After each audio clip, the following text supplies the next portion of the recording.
general labor market context prior to diving into those results. What follows in the next few slides are some key data points that we are consistently looking at when we look and talk about workforce development, about the labor market. And like I said, most of these are things you're probably going to be familiar with, things that have gotten a lot of airtime with COVID-19, and some things that you already heard a little bit about this morning. So the first one, and probably the most common that everyone here is aware of or is looking at, is unemployment rate, right? So as I'm sure you are all aware, currently Georgia is at an all-time low. We dipped below 3% for the first time in May 2022. And this low unemployment rate is causing challenges for companies looking for workers. And at this level, we are considered at full employment within our economy, right? Like everybody who is really actively out there seeking a job is pretty able to find one right now. And Georgia has stayed below the national average throughout the pandemic. But I think we'd be remiss if we weren't also looking at what's going on within the state. Here you can see unemployment rate by county in Georgia. And so this was for May of 2022. And while we have many that are in that lowest band that almost looks white up here, that are sub 3%, there are still portions of the state where unemployment is higher, shown in those darker red colors. These sorts of regional variations may lead to differing levels of difficulty hiring for loggers and truckers for each of you. So for those of you working in the northern or coastal parts of the state, you're likely feeling more pressure than some of your counterparts in the central part of the state. But that's not to say that everybody isn't struggling to hire right now. I know everybody is, both in forestry and across the economy. And part of that is because of a number that you heard Philip talk about this morning. That number of jobs per unemployed person, right? So he said nationally it's 2. Here in Georgia, it's a little worse. It's 2.5.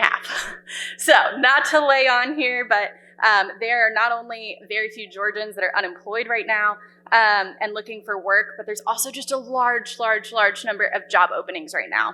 And so this has continued to grow as the pandemic recovery has continued. And when there are companies, here, people have choices, right? They're making decisions based on culture, based on pay, based on if they're able to work from home. That's something that a lot of y'all don't have going for you that folks are looking for. But there are ways that we can combat this, ways that we can think about this, because a lot of people are kind of shuffling around right now, and we can find ways to take that to our advantage. Let's see, I've just got 2 more data points here, or 3 more before I shift over to some forestry stuff.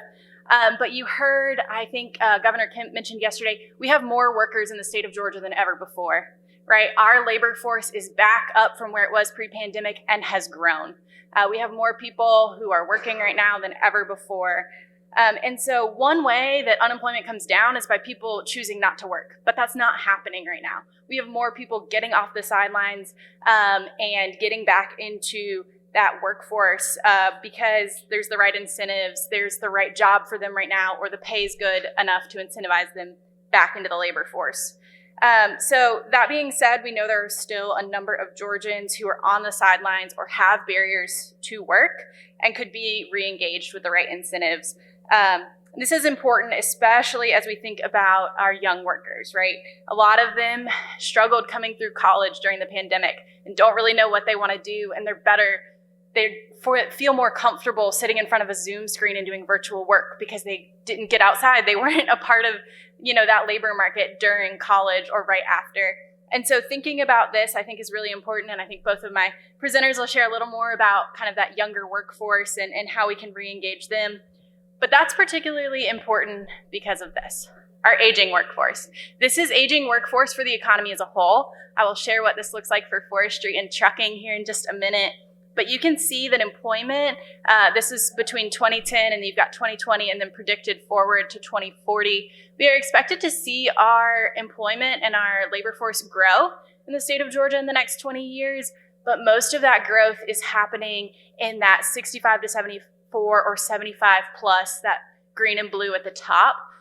Those numbers are growing significantly because we know folks are either having to or choosing to stay in the workforce longer, whether that's because they don't have a pension or whether, all sorts of different reasons why folks are staying in longer. But one thing that does make us think about this long term is eventually those folks will age out. But you see that red at the bottom, that's our youngest workers under the age of 25, and that is not growing significantly. So we don't have a lot of people coming up in the pipeline across the industries in Georgia to really kind of fill those positions. So being proactive on workforce development is critical, and I applaud GFF for taking this first step in it, because there's a lot of industries, a lot of communities that are not doing this and not kind of putting themselves under the microscope and thinking about how we can move forward. The last piece of general workforce data that I want to share is about hourly wages. And while we did not kind of factor this into our workforce study directly, this is a factor that is important across the economy and has led to many employees considering alternative options, right? So between January of 2020 and May of 2022, the average hourly wage has increased by about $3. And that doesn't include sign-on, referral, retention, all sorts of other bonuses that we are throwing at employees right now. This is just hourly wages. And I know that for y'all, I mean, there's some industries that it's been even more significant, right? For hospitality, for construction, and probably for many of you, it's been more than $3 an hour, right? And you are doing everything, constantly looking at your wages to try and stay competitive here. And I know that can be kind of hard to hear, that this is not coming back down. I heard someone earlier, at what point is our wages going to come down and I can start making money again, right? I hear you. This is something that we know plays into the economics of all of this, and I am by no means an economist, but just something for you all to be aware of. So now I want to dive a little deeper into some forestry-specific data. Some of this is context for the study, and others are really specific variables that we've been using in our work. So I was sitting here scribbling notes on this as our economist friends were sharing this morning, because like I said, I'm not an economist. I can't predict a recession. I can't predict what's going to happen with our production of wood here in Georgia. But from everything we heard from our subject matter experts and from those of you that we interviewed, we're really looking at kind of consistent production moving forward.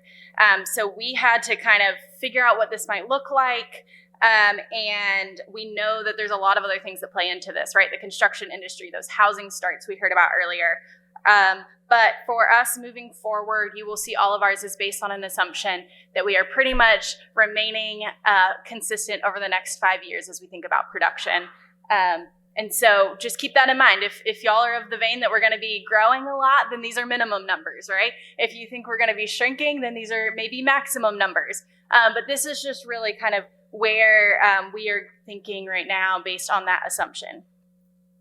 So this line graph on this slide shows forest and logging employment over that same time that I just shared. And in the late 1990s, we were harvesting that same 48 million green tons with over 6,000 employees.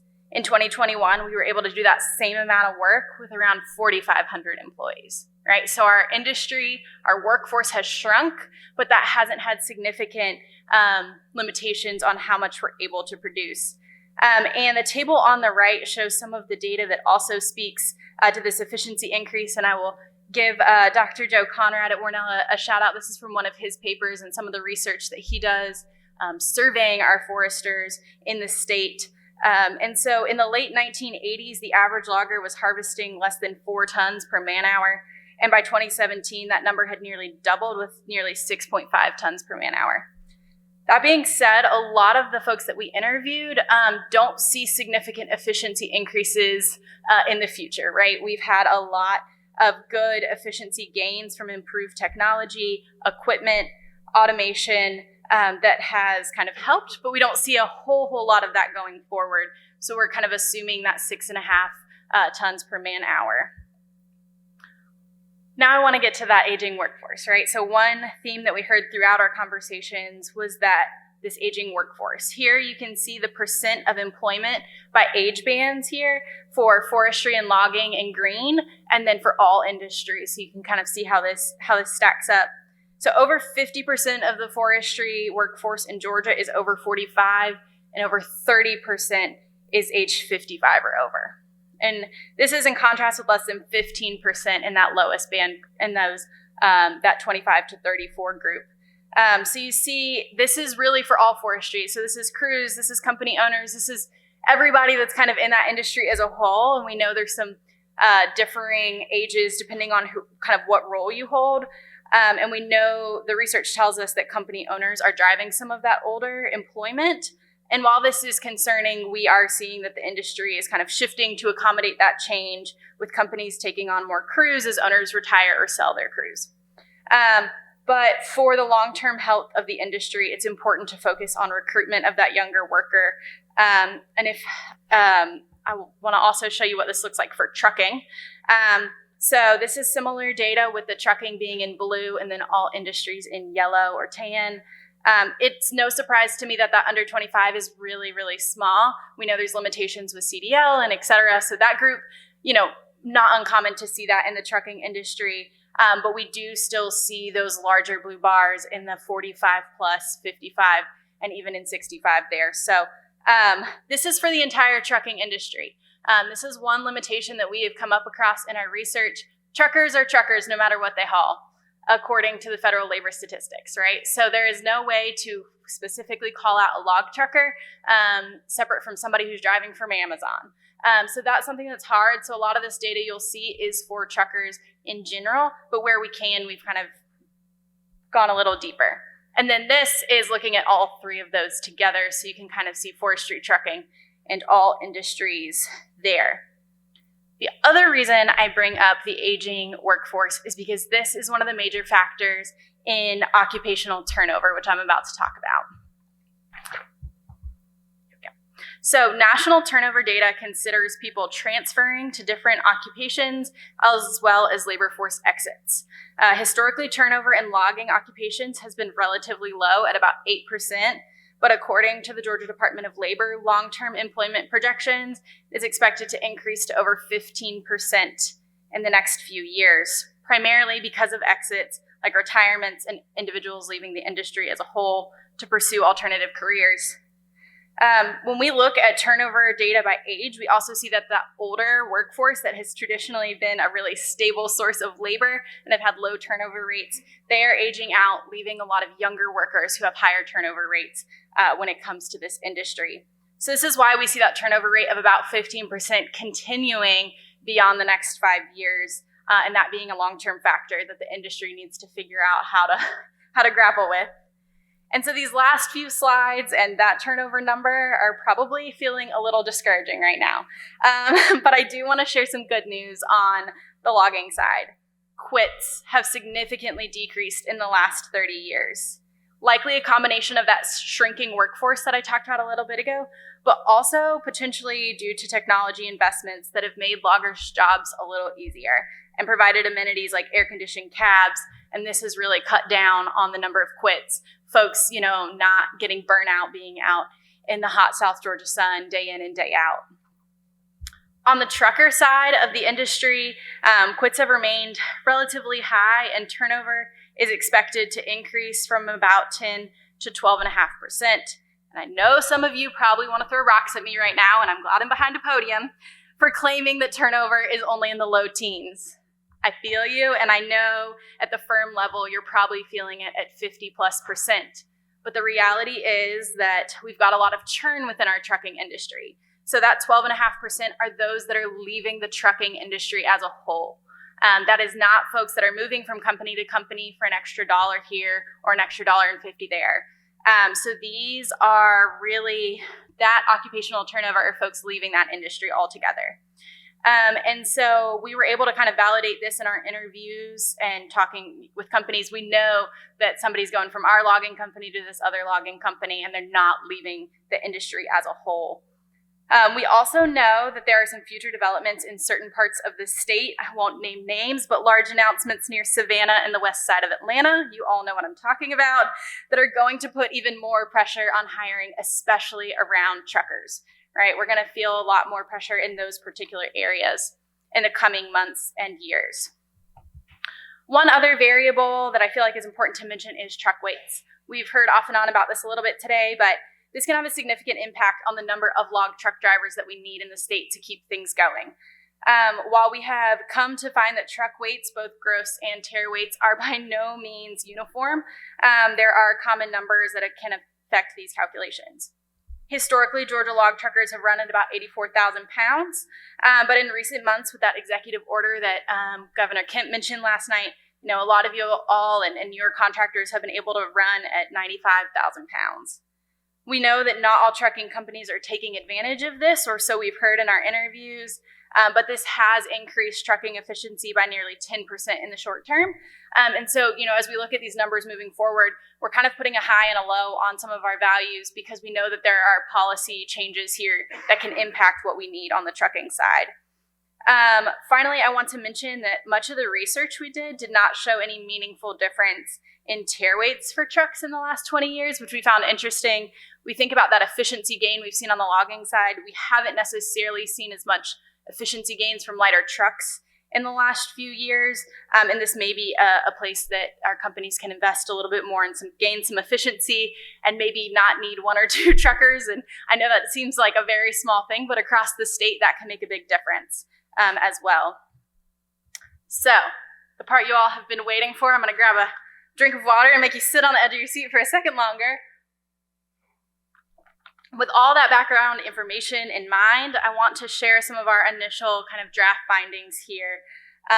We heard a lot this morning on the economy, right, and about what that means for our logging industry and for our forestry industry as a whole. But as I mentioned, we're running these numbers with the assumption of kind of consistent production in the next 5 years. So just keep that in mind. And I think, I may be reaching out to some of those economists thinking about how we factor some of that in our reports. So assuming that wood production remains relatively constant, we estimate an occupational employment of about 3,500 loggers in the state of Georgia. With a turnover rate rising to 15% by 2025, you see that in order to maintain the workforce we need with turnovers, we go from needing 257 new employees every year to kind of fill turnover and keep us running to needing over 500 new employees every year to keep us where we're at because of that turnover rate. So that's a gap of about 250 people. So that's needing like as many people that are in this room more than we already need every year in order to keep us running where we're at when it comes to loggers. And so this does take into account folks retiring as well as younger workers turning over. And we know that, bringing in and filling those 250 or 500 spots in the years to come can be challenging, especially because there's not a single entry point into logging. Right on the CDL side, we know that everybody has to go through one of our technical colleges or private truck driving schools to get into that industry. That's not necessarily the case for our loggers. And so thinking about how we fill those spots with things like bringing folks in from other industries that may have an interest or similar skills, training new loggers in our high school and technical colleges, or recruiting them from out of state is also very important. With these additional workers and significant increases in efficiency, without those, the industry is at risk of decreased green ton production over the next 5 years and beyond. With the same assumptions in mind on harvesting volume, we get some preliminary numbers for log truck drivers. And this one is a little harder, like I mentioned, to kind of get to because we don't have great federal data on it. At the low end, with those higher weight assumptions, that 95,000 pounds, we have about 2,400 drivers in the state. And with those more conservative weight limitations at about 84,000 pounds, that goes up to about 2,800. So right now in Georgia, we have somewhere in that range, somewhere between 2,398 and 2,747. And with a turnover of about 10%, that means we need somewhere around 250 new truckers every year in order for us to maintain and not lose folks to turnover and lose efficiency. We expect that turnover rate to increase to a little over 12% in the next 5 years, according to Department of Labor. And so that means, we'll be pushing or just over 300 new truckers needed every year in order for us to continue doing what we're doing. This model does not take into account those pressures that I mentioned earlier around new companies coming in, around the need for more trucks. And I even heard a little this morning about, we're not able to depend on our rail as much sometimes as we might like. And so if we can't depend on rail, we're having to backfill with trucks. And so those sorts of things are not factored in here. So I would say these are not only draft numbers, but they're kind of minimum numbers, right? We know that turnover in some of our areas is much higher. If you think about that unemployment map, those kind of similar pressures there.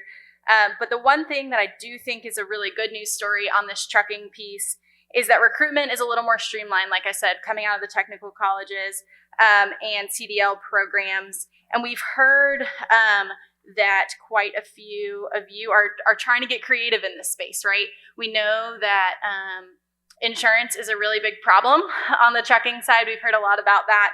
And we are really happy to hear that some of y'all are investing in this space, but also I think this is a place where y'all can really be collaborative and think outside the box and maybe invest in the coming years.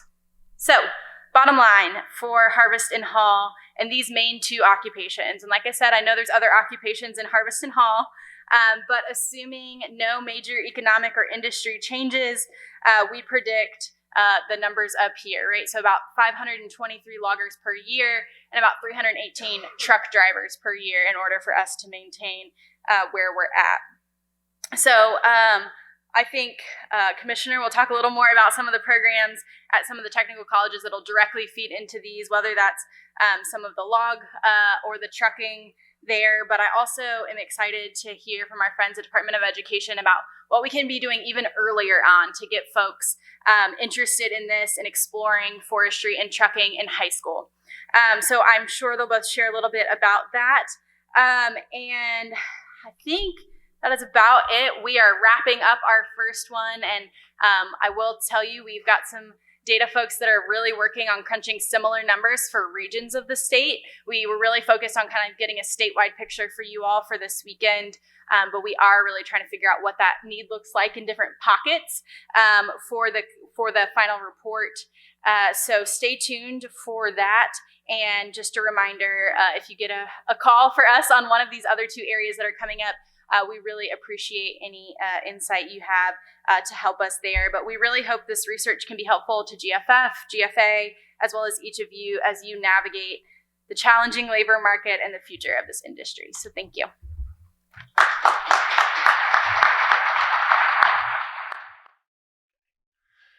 All right, well, first of all, I want to say thank you for allowing me to come here today and speak to you.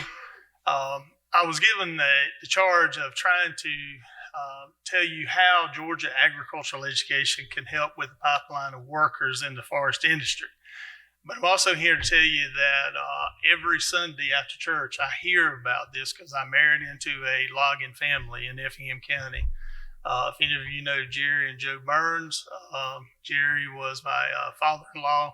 And anyway, so on Sunday afternoons, we hear a good bit about everybody's having to drive a truck. We're having to do this, we're having to do that. And so the labor market is something that is that's affecting my family and their business, and especially yours. Now, for those of you who came through an Ag Ed program, this is probably a slide you may have seen in your ninth grade class. But what is the purpose of agricultural education? Well, we train our teachers in the state of Georgia to say that it is to prepare students for successful careers and a lifetime of informed choices. So when we have students come into our class, we're not only trying to get them into the agriculture and forest industry, we're also educating students who may not be going into those industries about your industry. And you know, while I never would have wanted the pandemic to occur, one of the things that occurred during the pandemic is forestry and agriculture was actually realized as being important. From the very first time toilet paper was not available, people became concerned. For the first time in my 56 years of life, I went into Walmart, I went into Dollar General, and the cupboards are bare. So people are now really realizing the importance of our industry and the things that you do. So whether they're going into a career or they just need to be informed for lifelong decision-making choices, that is our purpose in the agriculture classroom. Now, we teach by a model that we have used for 105 years. We have not changed this since 1917, and I think that this model of classroom instruction has fit us and served us very well in our curriculum. The first one that I want to talk to you about is classroom and laboratory. Now, everybody knows what this is. In our classrooms, we are trying to give students knowledge about your industry. And then more importantly, every teacher who teaches a subject will then hopefully apply that knowledge that they've just taught to someone in a laboratory setting, whether that's in a forestry plot, whether that is in a wildlife plot, whether that is on a school farm, livestock arena, wherever that is, it is an opportunity for us to have them to do a hands-on application. Now, one of the things in the central theme that I want to point out to you, and I'm going back many, many years. I saw a good friend of mine, Cliff, here at the very beginning. Whenever I first started teaching in 1988, there was a forestry program with Union Camp at that time, Union Camp Forestry Program, in which Union Camp dedicated foresters to come in with local programs and not only work with the teachers on technical skills, they also help students with field experience and putting into practice those things that were taught in the classroom. And it was a great program, but because of the economy and different things and all of that has kind of fizzled out.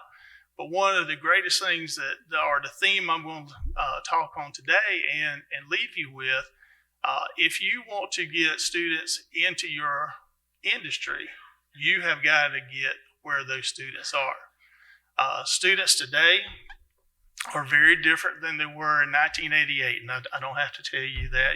You already know that. But you have got to meet those students at where they are. And if they don't know anything about your industry, then they're not going to understand what it is you do and why you do the things that you do. Now, in the areas of agriculture, we have horticulture, forestry, ag mechanics, animal science. Where I come from, there were 3 ag teachers, and we all had different areas that we taught. Some schools only have 1, so they're only going to have 1 or 2 different areas that you can teach. But in general, these are the 4 areas that we have. Georgia is also very unique. We are the only state in the nation with a true kindergarten through adult education model for agricultural education. And I'll talk about each of those areas later on. First of all, in 2018, we began the elementary Ag Ed program. Now, the elementary Ag Ed program, as you can see at the very bottom, focuses on 4 areas: agriculture systems, foundations of agriculture, natural resources, and leadership and career readiness. In the elementary schools, we have a curriculum, like I said, that focuses on natural resources K through 5. In those areas, let me give you some examples of some things that they're doing. Those teachers are teaching lessons that cover habitat needs and preferences for native wildlife. They're talking about what makes wildlife native versus invasive, how production ag and commercial industries affect natural resources, the importance of clean water, clean and healthy water, and good soil management. And they're also doing simple things like tree identification and wildlife identification. Again, piquing the interest, showing students that there is a viable career out there in the industry. Then as we move into the middle school, which in most places is 6th through 8th grade, there's a few components in 6th grade, but mostly where natural resources and forestry is taught is in 7th and 8th grade. Again, this is places where if you have time, that if you invest some time with these kids, it will really hone into skills and things that you're trying to prepare them for, or trying to get them to do in the industry. When we reach high school, we have 34 different pathway options. So this is really one of the things about the Ag Ed program is we are community based. We try to develop our curriculums in a community that's based on the needs of that community. And Commissioner Dozier will probably, or he may or may not say anything, but local needs assessments determine what we have to teach in those communities.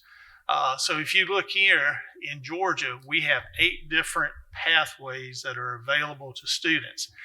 In the state, pull the statistics, we have 145 schools teaching at least one forestry pathway. And then across the state, we had 3,042 students last year who participated in a forestry-related class. Now you can see that is variable. You go from ag leadership and aquaculture, which I think we have 4 schools in the state providing that pathway. But if you look down at forestry and natural resource management, the majority are teaching the basic concepts of forest management there. So we have these pathways that we're trying to at least educate the general public about forestry and agriculture. Then we get into the adult side of it. Some of you in here are young farmer members. And as a young farmer member, you may or may not have taken classes related to forestry to help your industry, to help you with a particular item that you needed to focus on. But we do have an adult education program out there. There's 62 young farmer chapters across the state. I know, just looking at some of the ones I know see in here, I know some of you are members of that.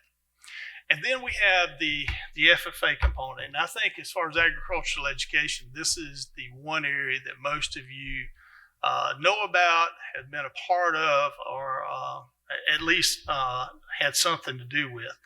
But if you know anything about FFA, it is the leadership component to the Ag Ed program. Now, to me, I hear a lot of people talk about some of the things that you need, not only for them to have technical skills, you need them to have leadership skills. You need them to have team building skills. You need them to have communication skills. And those are all the things that if they participate in the FFA through CDs and contests that we have, that they'll experience. Here, the skill development CDs are, whenever I was in high school, probably many of you were in high school, we called them contests. Now they're called career development events. But across the state, we have 8 different events that students can participate in the forestry-related industry, from forestry CDE, which is a 4-man team, forestry field day, which most of you are familiar with. That's either a 10 or 11-man team, land judging, ENR, wildlife ag mechanics, equipment operations, and then all of the LDs out there, such as the sales event, speaking, and job interviews. These are all events that ag teachers are needing people to help them with, whether it's the technical skills associated with forestry field day, or if it's the technical skills of just speaking or promoting a product or trying to sell a product in the ag sales events. Your participation in that not only connects you with the teacher, but it also connects you with the student. And I don't remember if it was Matt or Tim we were talking to about the other day. One of them had an opportunity to sit down on one of the block walls at the camp in Covington and actually talk to students about the forest industry. And he said that was probably one of the best things that he'd ever done, because those kids got an actual perspective from somebody who was in the industry. Yeah, I grew up on a row crop farm. My family is my wife's family is in the forest industry. But you guys live and work it every day. You're the best advocate for your industry, and you sitting down with those kids will have a much greater influence. We can teach them, we can help them develop skills, but your knowledge and your stories, what you know and how you do things, is probably the best thing for them to hear. Then we also have other events, whether it's tree planting. Somebody mentioned tree planting. That's one of the events. The Forest Commission held a field day for some folks and let them plant trees with a planter. Surveying skills are taught. And then, in the very bottom, just being able to operate basic equipment. I know this is not a Tiger Cat or John Deere skidder, but it begins the process. And, whenever I started teaching in 1988, every student I taught knew how to operate a tractor. Before I got into administration in 2006, I had less than one or two in my classes that actually had ever been on a tractor. So having some knowledge about equipment operation can transfer over to skills in your areas. Plus, also, you have leadership skills. I would say that probably one of the best programs out there is FFA, and I know that I'm biased, but one of the reasons for that is the fact of the leadership skills that are taught there. Two examples here. Doster, for those of you from around Newton County, was national president last year. Those of you around the Effingham County, with Eric Robinson here, he is the Southern Region National Vice President. So these are officers serving on the national level. Real proud of Eric. I always show his picture because I was his principal from 6th grade until 12th grade. So very proud of what he's getting to do and accomplishing. These are some of our current state officers. Again, these are folks that have not only excelled in the classroom, they're excelling in their leadership skill development. And then we get into the Young Farmer Program, and these folks are from all over the state. Hopefully, some of you recognize them from your own hometown. And then the last component is SAE. Now, not only do we try to teach a subject, then we try to hone that subject in a laboratory hands-on situation. Not only do we do the leadership component, but we also have an experiential learning is the new name, but we call it SAE. We've done this since 1917. We ask students to take what they've learned in the classroom and apply it into some home setting. Now, how many of you in here that were in FFA had an SAE? Quite a few, or some of you. I don't know, quite a few, you can't really see out there. But those SAEs are to take, again, from what you learned back to some actual real life experience. And there's 4 different categories: placement, entrepreneurship, agri-science, and exploratory. Again, teachers need information and resources in order for students to do that. You may know of a place that needs a worker in your industry. Well, get that high school student to that industry and let them work there. There are students out there who have the ability to develop entrepreneur projects. If there is something that you think a student can do and can develop into a future business that will help you in your industry, help that student develop it. Agri-science is another one where they take and solve a problem through the scientific method. And then the other part of that is exploratory. Sending students out and just let them job shadow you for a day or whatever time so that they can see what it's like to actually work in your industry.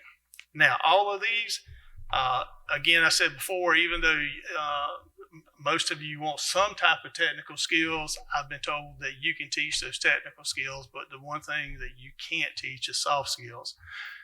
This is also developed through that SAE program. I think you want people who are able to communicate. I think you're wanting people who have a little bit of etiquette about the way they operate and do things. You definitely want somebody with a strong work ethic. Most of these most of these SAEs don't require 5 to 10 minutes. They require a good amount of time. Those of you who have students showing livestock, you know that that is not a 10-minute event. You're going to spend 2 and 3 hours a day with that. You also want students to have decisiveness, to make a decision and then stick behind that decision based on good reason. You want people out there working for you who can build relationships. You don't want to tear down your crews. You want them to build them up. And, the other part of that is problem solver. You shouldn't have to be able to solve a problem for a student. They should be able to work through the methods and actually solve problems themselves. Those are all components of the SAE that we're trying to teach students. Now, to try and finalize this, as a high school principal and for 14 years, one of the things that I know for a fact that has a deciding factor on whether a student is going to choose a career is going to be that relationship with counselors. Counselors, I have seen many times, influence parents and students to do another career because they didn't feel like this career matched this student. And for all intent and purposes, one of my main objectives as the program manager is to break down these stereotypes. And I got this firsthand, 2 stories real quick. We had a young lady who was a state officer from a farming county, and she wanted to go into animal science. And her counselor said, that is not a career for a female, first of all, or a career where you will make any money. She may have been right on that, but you don't tell a student that. But personally, coming back to my youngest daughter, she graduated valedictorian of her class, and she was also a star student, and she wanted to major in poultry production. And we fought tooth and nails with the counselor because that was not a career that a valedictorian went into. So guys, to me, as a principal, as a parent, as someone that's worked for 34 years in the school system, I know the influence that counselors can have. So right now, our program is trying to break the myths and tell the facts about the agriculture and forest industry. And we're doing that by Ag Trade Talks. And we're going to have Georgia Forest Association, Forest Commission, and any of the businesses in here as part of that. But what we're doing is we're taking my staff across the state, working with the school counseling group, and then working with forestry and ag businesses to put on workshops for those counselors. If you look at, we had the latest one we had it at Barry's Tree Farm up in Newton County. The ladies there in the center had never been around a cow. They thought the funniest thing in the world was a cow mewing. They actually thought that's the way they communicated with humans. There are so many stereotypes out there that is related to forestry and agriculture. We've got to break those down. Again, that's where you come in, partnering with your high school programs, partnering with your technical colleges programs, partnering with whomever in that school to get your story out there. There are a lot of different careers. There's not just production. Many years ago, I can't even remember, there was a guy who graduated from forest school, Brian Tomlinson, I think was his last name, that did nothing but GIS, GPS work for the Forest Commission. Even though he had a forestry degree, he had a different component of work within that industry. Most counselors only think about agriculture as plowing the ground, raising livestock, and they only think about forestry as harvesting trees. Even Rebecca and I had a talk, and Rebecca and I have worked together the last 4 years in the Department of Labor and the Bureau of Statistics, I think it is. That's all they consider. They consider agriculture, plowing, and livestock, and they consider forestry just mostly felling trees. So there's a lot of education that has to be done if you want more people to come into the industry, as I do. The other part of that, and I'm saying this because I'd be remiss, the forest industry is very good to agricultural education in the state. Last year, our foundation raised about $1.3 million, and forestry and the industries associated with that was very instrumental. As a matter of fact, Miss Jody is sitting there. I can see her now. She is part of our foundation board with F&W. Mr. Clint Hood, I saw him earlier. He was over here somewhere, but he's also here. part of Synovus Ag and Timber. So we do appreciate all the work that you do with our foundation, and thank you. The total funds that are associated with the foundation go back into students, go back into their leadership, go back into the CDEs, and help them continue to advance. So thank you.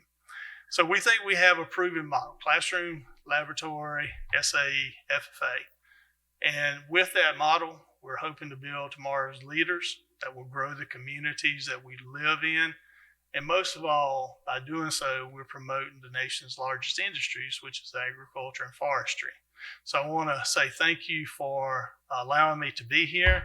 Again, I'm going to reiterate, probably the best thing that can happen is be involved with your local communities or local ag programs. I know there's a couple of ag teachers here, and if you want to know what ag programs are within communities that you have, please get with me afterwards, because we need you as much as you need us.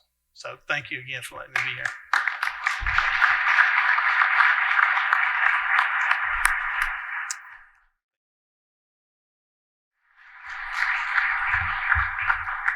Well, good afternoon, and I'm batting cleanup out of the group, so it has changed everything I'm going to say in a different order, so I hope I don't stumble through this. But first and foremost, thank you for the invite.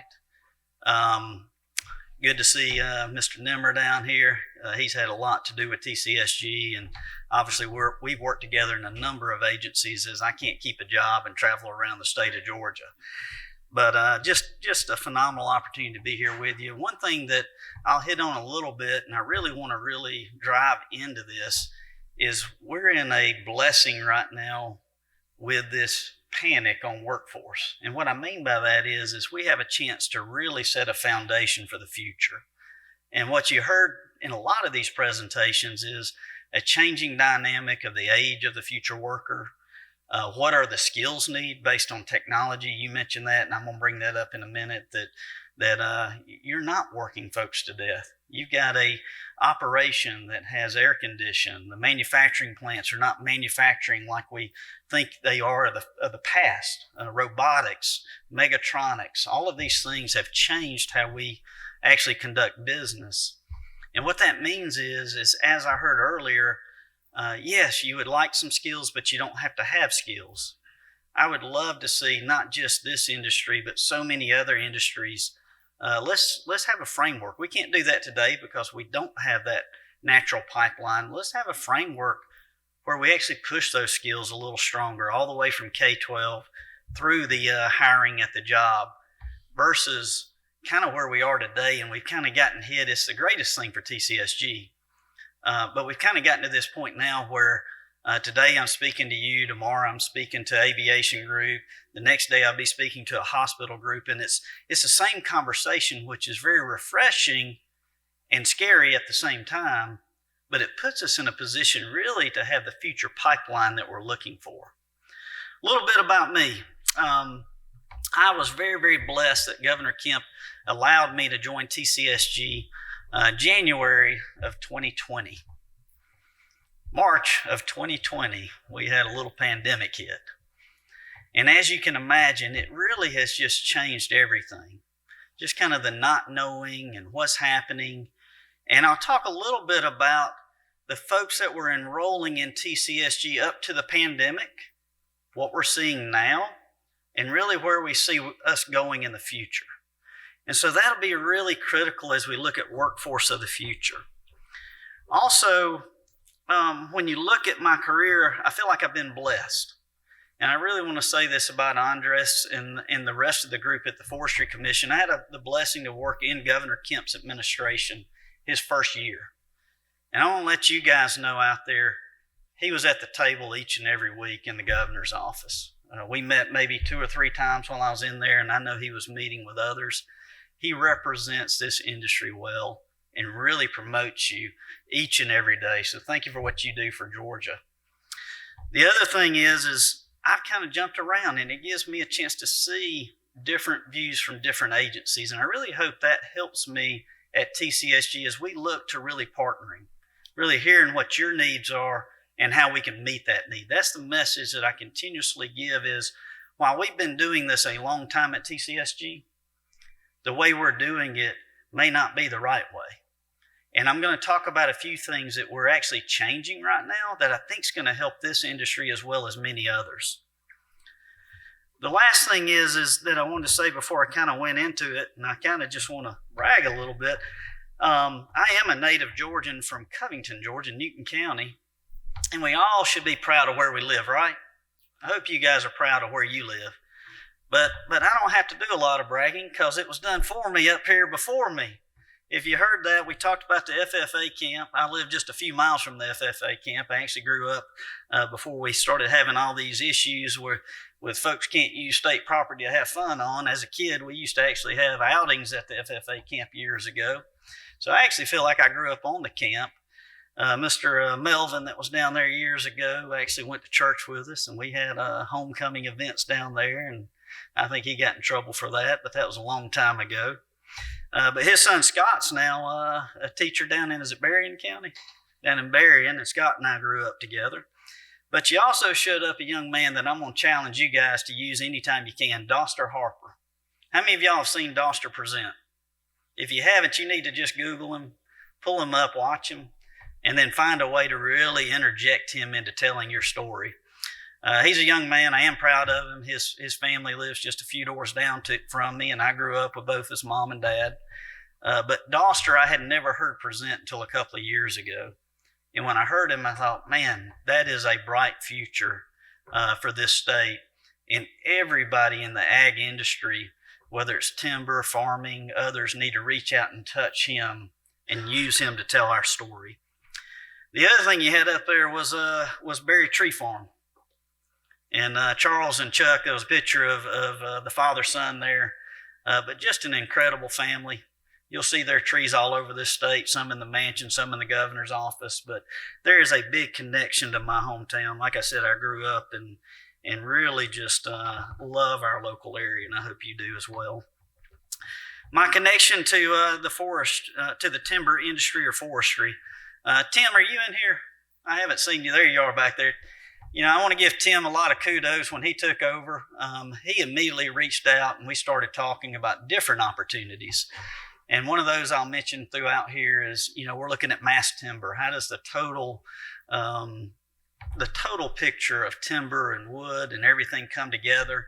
And as we continue to grow that, how do we actually make sure that Georgia stays, as you guys have on your website, the number one place for timber?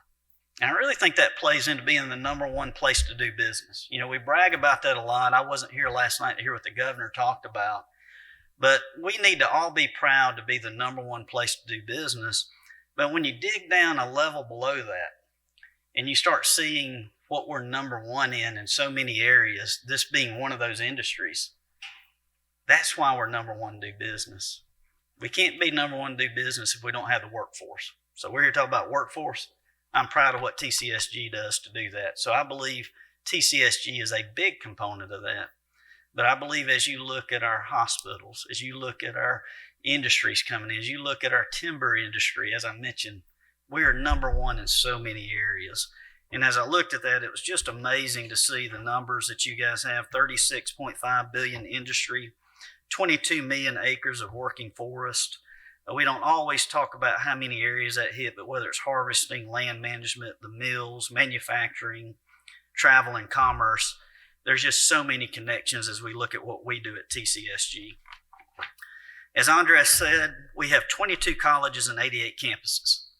So the goal there was years ago, there should be a campus no more than 30 minutes away from any of you. And so as we look at that connection and how we partner, I hope that you'll really take advantage of it. Is anybody in here part of a local technical college board or an industry advisory committee? Do I see any hands up? I see one over here. We need more hands up. That's on us. I'm not blaming anybody in this room, but we have a really unique thing. TCSG is one of the most nimble educational organizations that's in this state. And I'll talk about why that is in just a minute. But the unique thing is we were developed in a service region model. That's being challenged a little bit right now. Because if you think about it, a lot of folks are living in service regions, but working in other areas, even other states. And so we're having to rethink a little bit of how we make sure we know what the job needs are in that local service area and make sure we're meeting it at the local college. But one way we do that is not only are we offering a manufacturing class, we've got every single one of our 800 programs at each individual college has an industry advisory panel. Why is that important? We don't want to just teach CNC and not teach what you need in your community.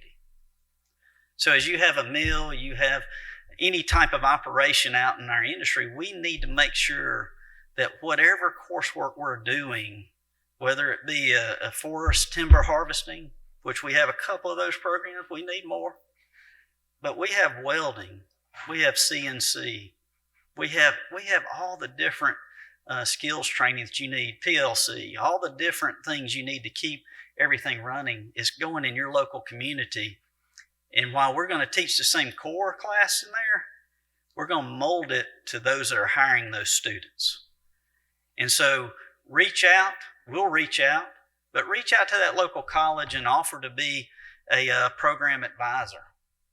Make sure we're teaching those young future workforce the skill that you need specifically for your area.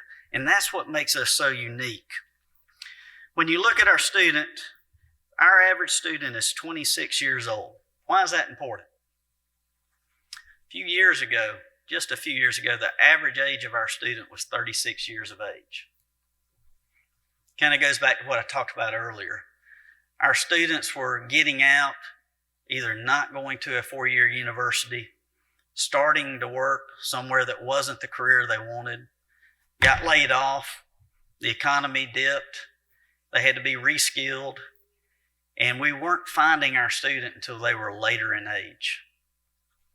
26 is a big reduction, and part of that is truly the counselors in the high school. It's truly part of dual enrollment.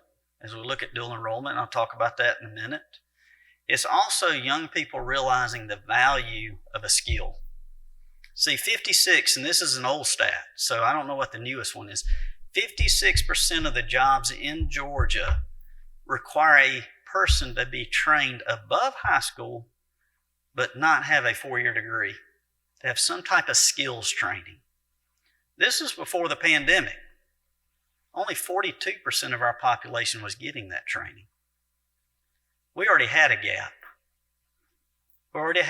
We just didn't realize it because we had a more stable workforce before the pandemic. We also didn't have a framework where we were trying to push folks to have that partnership early on. And that's the challenge I'm really challenging myself and everybody else is, how do we create a partnership that doesn't go away? Heaven help, we don't do this, but unemployment goes up and we're not struggling to find workforce.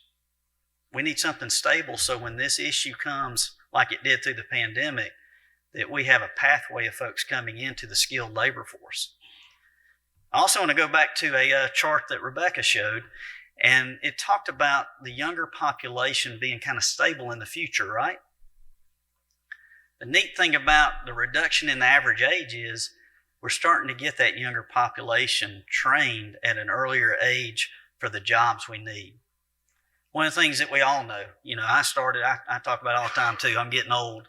My grandmother, we have had a restaurant. We had to close it down. My grandfather was my hero, but we had a restaurant in Covington right up from the FFA camp called Henderson's. If anybody's been in Covington and you went through there years and years ago, that was the only place to eat, so you had to eat with us.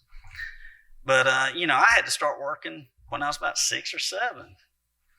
And my grandmother finally told me she was paying me too much and put me on the clock at 10. Seriously. She said, "You're going to start clocking in. I think I'm giving you too much money." But we kind of gotten, as we've gotten older, many of us in here feel like the younger population is not working like we did, and therefore it's caused a little bit of this gap. I really have challenged my thinking on that. We've done a better job, I think, in our education system allowing our younger population to realize the value of a skill, and that's why we're seeing the average age of our student drop. So we're moving in the right direction. We really are. 51% of our students are first-generation college students. 75% are part-time students, meaning they're working. 74%, now this is the good part, of our students, 74% of those graduate. That is high. Of those graduating, 86% work in the field they get their training in. So you come and get a timber harvesting certificate out of Coastal Pines that Chad Nimmer helped us set up, you're going to likely work in timber harvesting. Now, even better than that is 99% of those who actually graduate are employed or furthering their education. So the investment in someone coming to TCSG is high. We actually profess, you come to us and your dividend will be there. Now, I'm going to scare you. I don't know if any of y'all pay these kind of things, but I was meeting with the aviation company yesterday, and many of the CDL companies are doing this. But the bonus they're paying just to hire right now in this aviation company is $15,000. What's your return on your investment in education at TCSG? Man, it's high right now. It is high, and the cost is low. The blessing is, if you didn't know this, if you come and get a skill at TCSG, it's almost free. We talk about free education a lot. The Hope Scholarship. We all talk about the Hope Scholarship, and we usually talk about it from a 4-year degree process. I have a daughter that's at Georgia. Thank goodness Hope's there. She probably wouldn't be at Georgia. Very proud of her. But it also applies to us at TCSG. So if you come as a Hope Scholar, 90% or 100% of your tuition's covered. But bigger than that, because of the high career demand fields that we're just having a hard time with, legislators and governors from years ago, and Governor Kemp in the current General Assembly actually expanded it, saw that we need to make sure those that didn't fit the traditional Hope Scholarship have an opportunity to come and fill those gaps. So we have 17 prior to this session career areas, many of those aviation, CNC, manufacturing, all the things that you guys are needing fall into a Hope Career Grant, which is tuition free. You can come and get your education for free. There may be some costs, fees, books, things of that nature, but it's pretty minimal.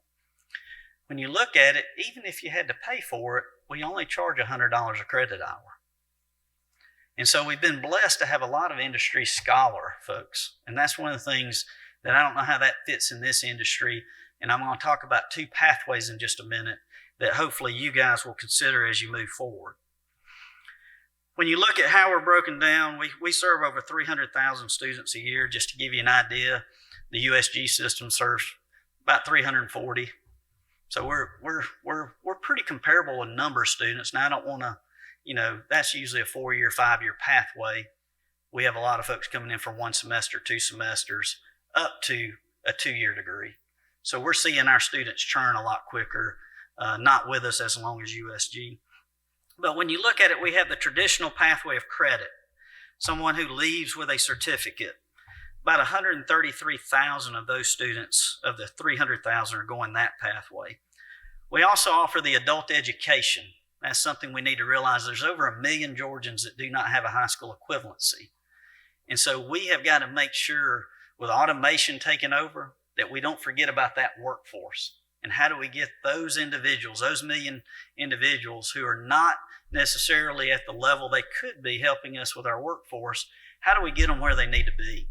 And I'm really proud during this pandemic, we were a GED state. In fact, I'll be honest, years ago, I thought GED was high school equivalency. I didn't know that was a test. I ought to be ashamed. I'm having to educate myself on that. Now, I did know that before I got to TCSG. But I really did growing up. I just thought that was the term for high school equivalency was GED.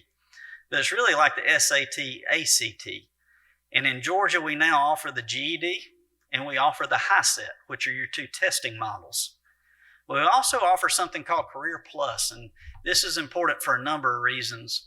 Career Plus is someone who comes in, does basically 6 of the 9 core classes that they need in high school to graduate, and they do 2 technical certificates to get that high school equivalency.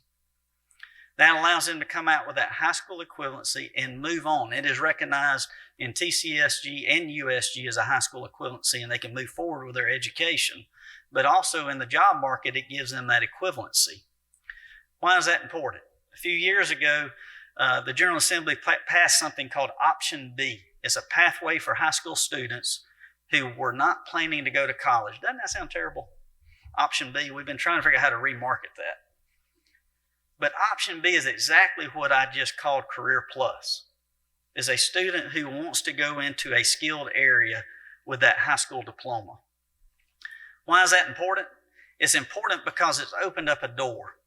Last session, we were blessed that Lindsey Tippins introduced legislation and Governor Kemp signed it to create something called dual achievement, kind of similar to dual enrollment, right?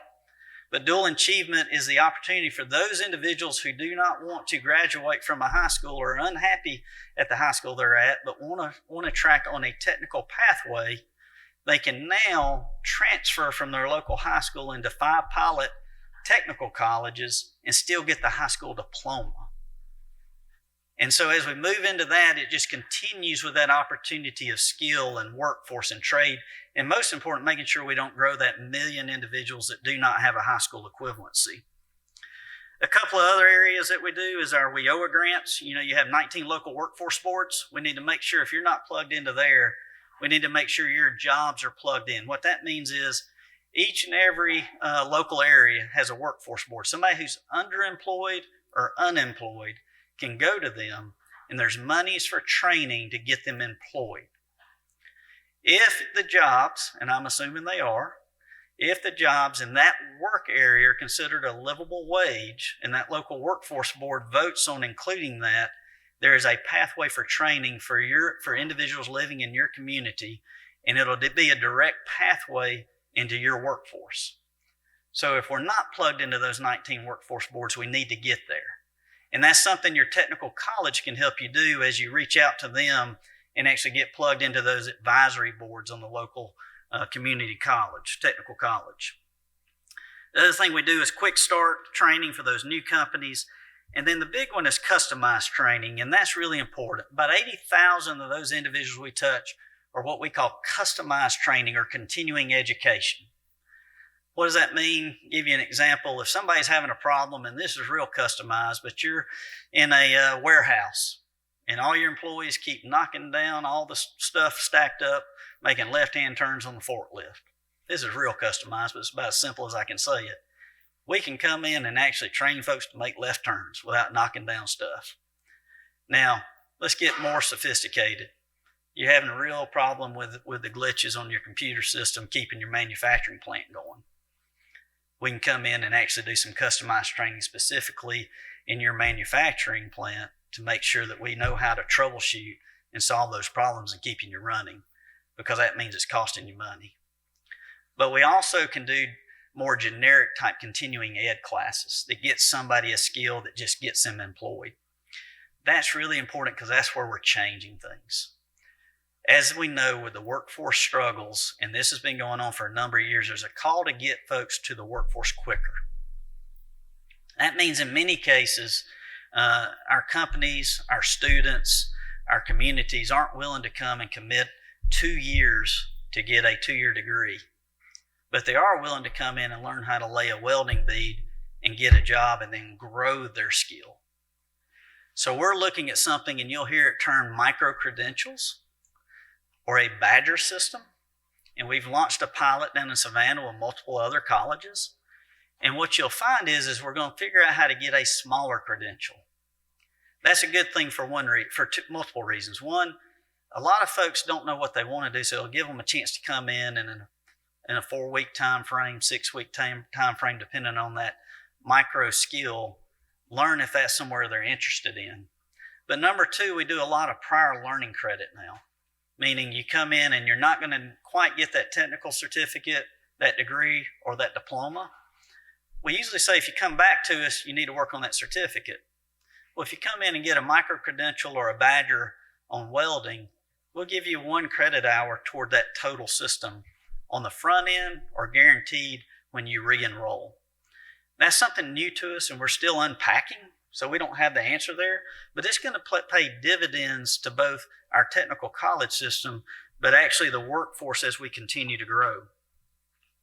A few things just to kind of give you some light at the end of the tunnel type announcements. I didn't mention this, but unfortunately 300,000 sounds really high for a number of students we're training. But you got to remember we got 10 million people in Georgia. We need more. In the pandemic, for the first time in a long time, right before the pandemic, the technical college system saw 2 years in a row where we had slight increases in our population. I mentioned 130,000 in that technical ed side of our 300,000 students. We had grown up to about 146,000 prior to the pandemic. Since the pandemic, we've seen declines. And it makes sense. It's a little scary. It makes sense because we are connected to the unemployment rate. So typically, when you look at the past and trends, our enrollment goes up when an unemployment goes up. People are looking for a new skill to get a new job. There's bigger competition for those jobs, things of that nature. The other reason it went down, though, is a blip. And we're starting to see it come back. We went down because of dual enrollment. Dual enrollment is the key to that future pipeline. It really is, because it gets folks interested in and knowing what the opportunities are at an earlier date. And as you can imagine, as K-12 systems struggled with the pandemic and they went to virtual learning, counselors weren't there to actually enroll folks in dual enrollment. Our dual enrollment population just disappeared for a year and a half. And it's very, very refreshing to see it just coming right back. And so while we've seen 2 consecutive years of decline, is about 9% decline for us, most of that really was in dual enrollment. We had about a 5 to 7% decline in our traditional student. But this coming fall, you're seeing the numbers rebound. And I believe this fall we're going to be back on track to start growing again. And I believe with that comes a more opportunity for the workforce for you guys. A few of the specific things just to hit into it. Oh, one other thing, I want to brag a little bit on our system. While we saw a decline in those that were coming to the technical college, I'm really proud of our 22 colleges. They made sure the students we had finished the drill. Last year, we had over 45,000 different technical certificate awards. We had over 7,700 diplomas, and we had 8,739 two-year degrees issued. 2 of those areas, the awards, which I think is really critical because that's what most folks who are hiring are looking for, are those certificates saying I have a skill in this or this, and they're stackable skills. 45,000 is the highest we've had in about 4 years. Even though our numbers are down on enrollment, the awards were up. Diplomas were a little down, but that makes sense. Diplomas are kind of becoming, most folks that come in and start on the diploma route go the degree route because there's not a whole lot of difference in getting a diploma versus a 2-year degree. The neat thing is 8,700 2-year associate degrees, highest we've ever had. So in a time where we were worried about enrollment, those that came into the system left at a higher skill level and higher educated, ready to actually perform once they got into your industries. So very, very proud of that. Specifically, and I'll try to wrap up, I know that I'm probably running out of time. We have a great timber harvesting program at Coastal Pines. I mentioned that earlier. Chad, thank you for your help on that and really sitting at the table. I missed an opportunity. I didn't think about bringing the video. I actually watched it right before I came down here, but we have a great promotional video on that program. It shows the equipment you guys have posted out here and have the young men and women out seeing what that program really means and what effects it has. These are probably not the numbers we want, but for one program that's primarily dual enrollment, we have others. Last year through that, basic timber harvesting, forest technology, technician assistance, land surveying, timber harvesting, we had 68 awards. So very, very proud of that. We have 2 other colleges that have programs that are truly connected. One is at Ogeechee, and it was primarily, just to be transparent, primarily developed for DNR. and really for the conservation rangers for DNR. But it's truly focused on land management. What we're finding is individuals that are going through Ogeechee, which is over in Statesboro, are coming out, and they're ending up in a lot of timber areas in that area. So you guys are pulling from Ogeechee from that program specifically. And then Southern Regional down in Tifton and Moultrie area, they have a land forest and wildlife management program. You are competing there. A lot of the hunting preservations down there compete with you guys on the graduates of that. But that program is designed specifically for your industry and for those hunting preserves down in that area. And so you guys are pulling from those two programs. If you're not aware of those three specific programs, I'd really challenge you to dig into that. Once again, that's Coastal Pines, Ogeechee Tech, and Southern Regional Tech. On top of that, every one of our colleges offers CDL.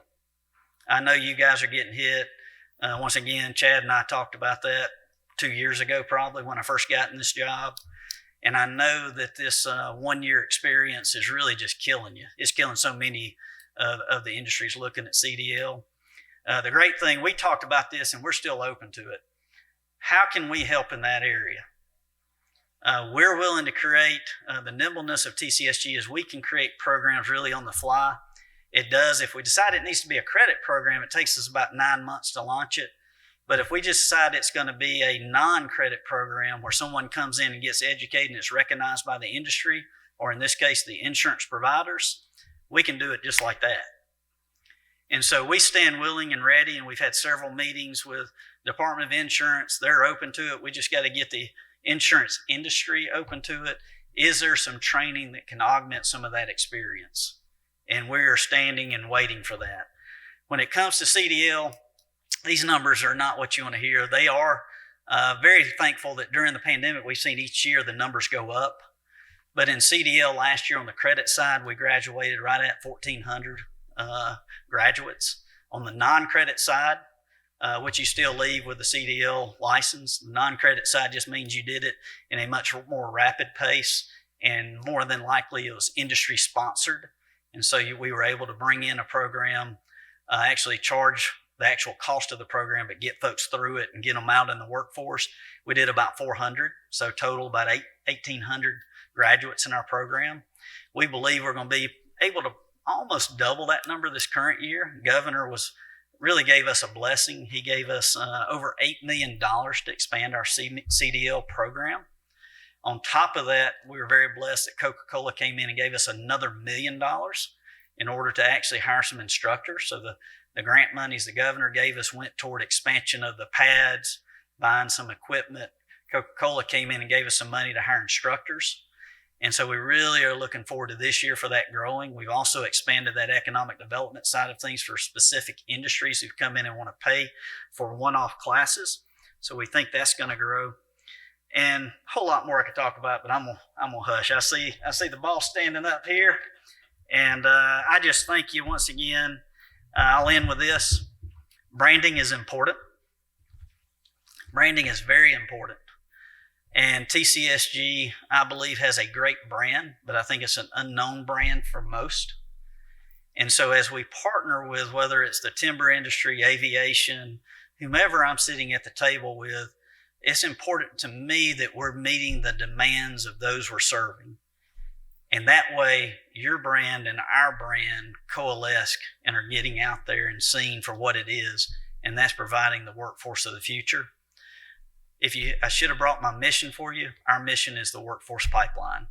So we're here for you, and we're here for the whole state. Thank you, sir.